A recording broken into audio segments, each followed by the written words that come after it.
Wanted to just share with you your exercises that I specifically prepared for you. What we're going to be doing is we're going to be doing a low back protocol. And what this low back protocol is designed to do is to start integrating all the different parts of your body. It's also designed to stretch your muscles, but it's also designed to stretch your ligaments and to reinstitute normal motion patterns. So as you proceed through this process, you'll notice that there's times for each of these exercises. Each of these exercises will last from anywhere from 1 minute to 10 minutes. It might seem like a long time, but a lot of times we get so focused on the pain of actually having to do an exercise that we forget about the process that leads us to the potential that we want to have. So I'm just going to ask you for your permission to be able to follow through on this exercise program right now. Because all I want is outstanding results for you, okay? So, we have the amazing Alyssa, and what I'm going to have her do is I'm going to have her turn and put her hands on the wall, and she's going to bring her feet out about 36 inches. So if you're 6'8", you're probably going to have to bring them out a little bit further. We're going to have her keep her hands right here, bring your hands up a little bit higher. There we go, and lean into the wall. And I want you to just look down at the ground, and she's going to drop her mid-back down. She's going to lift her tush up in the air as high as she can, and she's going to contract her quad muscles right here. So she's going to contract these muscles, she's going to lift, and she's going to drop. Now, you can see that her back is flat. This is ideally where we want you to be. I suspect if you're going to be doing these exercises that it's not going to be easy to be in this position. So what we want to try to do is focus all the tension right in this area. So we're going to drop, contract, lift. Drop, contract, lift. And it's the only reason why I say do all three of those, and just because you're going to forget about it and you'll lose the tension. So we want to keep this exercise for a minute. Now, when you come up out of this exercise, what I want you to do is bend your knees, drop it down, and then roll up. Now come up, come backwards. There we go, walk in. There we go. So what I don't want you to do is be in this position for a minute, and then all of a sudden try to pop up like that, especially if you have a low back issue there. Second thing that we're going to do is we're going to do what's called sitting floor. So I'm going to have you sit on the floor.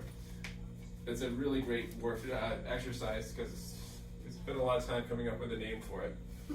So with the sitting floor exercise, what we're going to be focusing on is three things. Number one, we're going to be focusing on keeping our shoulders down and back against the wall.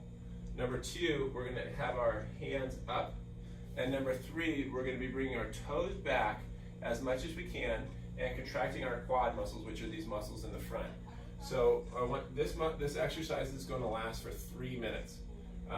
And so it's going to be tough. If you have a big curve in the mid-back, you might feel some muscles spasming, some of the muscles feeling like they're cramping. That's okay, just stay with it. There's a tendency also to release the tension in the leg. The more tension that you keep in the leg, you might even have difficulty trying to get your legs down to the ground initially. The key though is to keep your bottom against the wall, keep these contracted, and it's repetition over time that's going to be the key to success with this. Toes back. Sometimes you might feel like your toes want to come out like this. Sometimes you might feel your toes might want to turn in like this. Try to keep your feet as flat as you can and bringing your toes back the whole time there.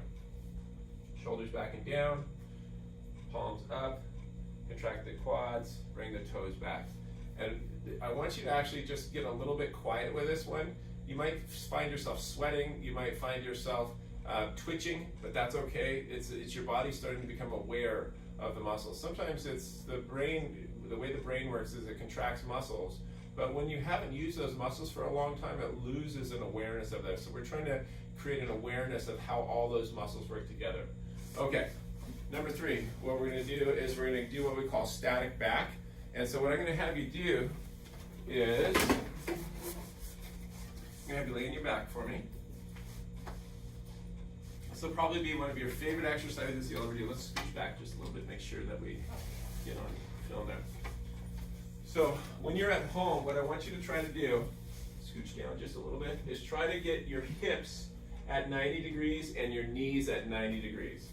Okay, this is going to be important because a lot of times you might have to find a different surface to be able to make sure that works. Sometimes it might be a couch, sometimes it might be a chair, maybe you can even get a cardboard box. But what we want to be able to do is have this nice 90 degree. What this is designed to do is it's designed to open up the small of the low back, stretch the ligaments in the small of the low back, It's also designed to open up the disc space in the small and low back so that the brain can communicate with the body better, so that the muscles can start to fire in an organized fashion there. We find a lot of times when we have an increased back curve, we also have an increased mid-back curve going in the opposite direction. So we're going to take our hands, and they're going to be just below the shoulder, and we're going to have the palms up. A lot of times we'll find our palms, especially if we have rolled shoulders, we'll have a tendency to roll forward. We're just going to roll those shoulders back, and we're going to lay there for 5 minutes, okay? And I want you to, this time, just be focusing on your breathing. A lot of times people will find they'll have restriction in the chest, but if you do have low back issues, you'll find that you'll start to get a lot of relief. Many times people get up out of this exercise and they say, I just feel different. And that's what I want for you. And it's, so we're just going to lay in this position, focusing on breathing right in our belly here. And as we breathe in the belly, we're going to let it go up into the chest. Breathe up, it's starting in the belly, moving all the way up to the chest. Good. I would maybe set a timer for yourself so you don't have to keep tightening up yourself, looking for what time it is there. And then that way you can start to stay on track and you can start to plan your day around this exercise. The next part of this exercise that we're going to do is we're going to use one of the wobble discs that we have here. Now, you can do this same exercise, but we're going to have intentional contractions of the knees. So you're going to contract your knees, hold it for 3 seconds, and then just relax. Now this is going to start to engage the pelvis to be able to help stabilize that low back there. So now that we've relaxed the low back, changed its holding pattern, we're going to do 20 knee squeezes right here. If you're finding that your shoulders are very contracted, we can also incorporate, have you bring your hands up, putting your hands together like this, and as you squeeze your knees, bring your hands back as far as you can and push up, making yourself long. 1, 2, 3, come back and relax your knees. Squeeze your knees, bring it all the way back. 1, 2, 3, relax, coming all the way back up there, okay? So this is the next exercise, and these are, we call them knee squeezes.